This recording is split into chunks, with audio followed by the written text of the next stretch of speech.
Galerinha, ó. O cliente chegou aqui para apertar a corrente. Já tá folgado um pouco, certo, ó. E aqui o dente da coroa que tá bom ainda, certo?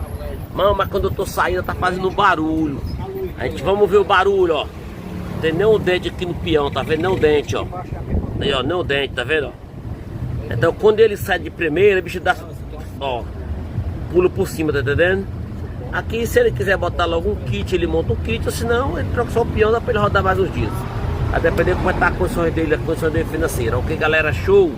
Uhul!